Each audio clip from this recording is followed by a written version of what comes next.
بسم اللہ الرحمن الرحیم۔ السلام علیکہ یا صاحب العصر والزمان۔ طلاق کے عوامل۔ باقی تمام اجتماعی مسائل کی طرح طلاق کے بھی گوناگون عوامل مشاہدہ میں آتے ہیں۔ دقیق تحقیق کے بغیر اس موذی معاشرتی بیماری کا سد باب ناممکن نہیں تو مشکل ضرور ہے۔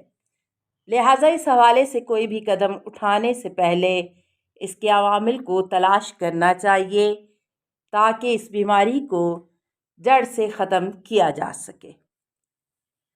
اب سوال پیدا ہوتا ہے کہ طلاق کیوں ہوتی ہے؟ ہنستا بستا گھر کیوں اجڑ جاتا ہے؟ طلاق کے اسباب و عوامل اور محرکات کیا ہیں؟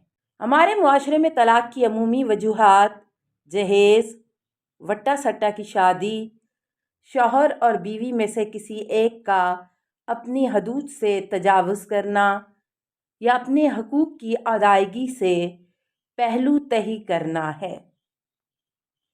بے جا غصہ اور بے جا بحث و تکرار، کسی تیسرے شخص کا خاوند اور بیوی کی زندگی میں نقب لگانا وغیرہ وغیرہ۔ ان عوامل کی تعداد بہت زیادہ ہے، لیکن چند اہم عوامل اختصار کے ساتھ ذکر کیے جا رہے ہیں۔ نمبر 1، غیر منطقی توقعات۔ سامعین کرام، توقعات رکھنا ایک فطری امر ہے۔ اس دنیا کا نظام امید اور توقعات کے بل بوتے پر رواں دواں ہے، اور یہ توقعات تعلق اور واسطے کی مضبوطی کی علامت ہوا کرتی ہیں۔ حقیقی توقعات تو صرف پروردگار عالم سے ہی رکھنی چاہیے۔ ہاں، معاشرے کے مختلف افراد سے ان کے واسطے اور تعلق کی بدولت توقعات کا پیدا ہو جانا ایک فطری امر ہے۔ مولا متقیان علی ابن ابی طالب علیہ السلام کا فرمان عالی شان بھی ہے کہ لوگوں کی اچھی توقعات پر پورا اترنے کی کوشش کرو۔ خود توقعات کا پیدا ہونا اپنائیت کی علامت ہے، اور مختلف تعلقات کے حوالے سے توقعات مختلف ہو جاتی ہیں، لیکن اس کے لیے بھی کچھ قواعد و ضوابط کی پاسداری کرنا بہت ضروری ہے۔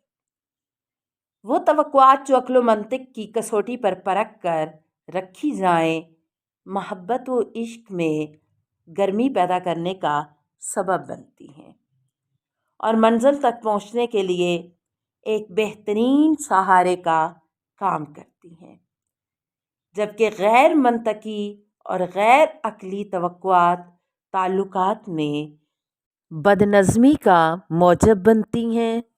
یہ توقعات دراصل توان و طاقت سے باہر ہوتی ہیں، جو کہ دلوں کے ٹوٹنے اور شخصیت اور ہدف تک پہنچنے کے منصوبے کے چکنا چور ہونے کا باعث بنتی ہیں۔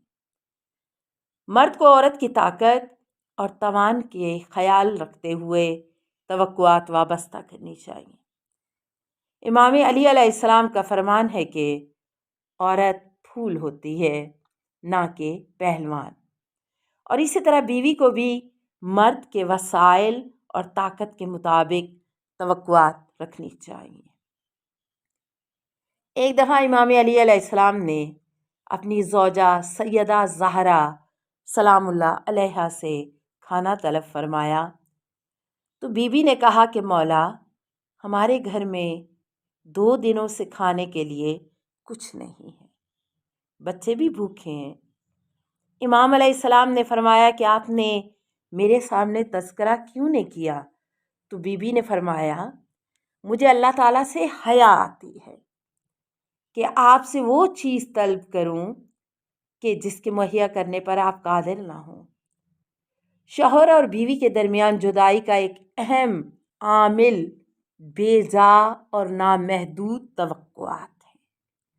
اگر دونوں اپنی توقعات کو محدود کر لیں، خوابوں اور خیالوں کی دنیا سے باہر نکل کر مقابل کی استعداد اور صلاحیت کو درک کرتے ہوئے منطقی اور ممکن توقعات رکھی جائیں تو بہت سے خاندان طلاق کا سامنا کرنے سے محفوظ رہ سکتے ہیں۔ نمبر 2، سامعین کرام، عوامل میں سے دوسرا عامل کیا ہے؟ بے جا غیرت۔ قرآن ایک خاندانی ماحول کو محبت، عشق، سکون اور اطمینان سے لبریز دیکھنا چاہتا ہے، لیکن بعض اوقات بدبینی اور سوء ظن کی بدولت گھر جہنم کا منظر پیش کر رہا ہوتا ہے۔ اللہ تعالیٰ نے کثرت گمان کو گناہ قرار دیا ہے۔ رب کائنات فرماتا ہے، یا ایھا الذین آمنوا اجتنبوا کثیرا من الظن ان بعض الظن اثم۔ سورہ الحجرات آیت نمبر 12۔ اے ایمان والو، بہت سے گمانوں سے بچو، بعض گمان یقیناً گناہ ہے۔ ان گمانوں میں سے ایک شریک حیات کے بارے میں اس کی کسی کوتاہی اور لغزش کے بغیر غلط گمان رکھنا ہے۔ اسے بے جا غیرت کا نام دیا جاتا ہے۔ ہر سال بہت سے ہنستے بستے گھر اس عنصر کی بدولت اجڑ جاتے ہیں۔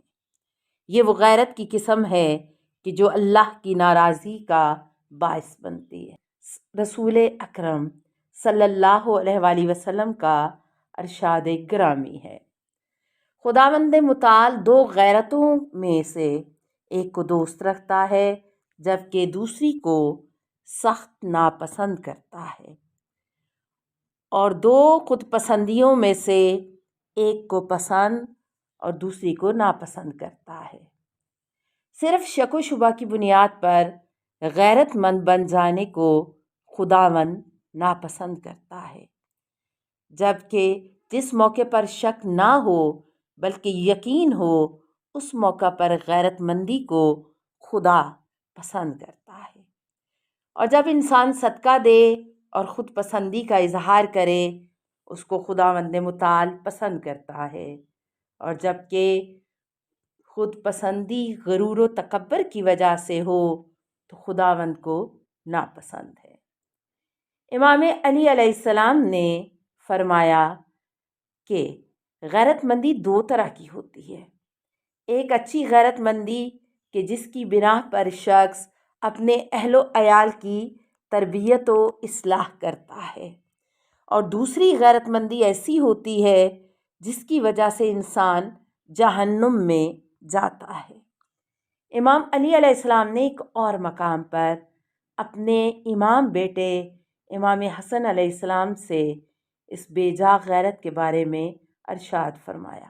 مولا فرماتے ہیں، نامناسب موقع پر غیرت مندی کے اظہار سے اجتناب کرو، چونکہ ایسا کرنا اچھی اور نیک خاتون کے دل میں مرض کا باعث بنتا ہے۔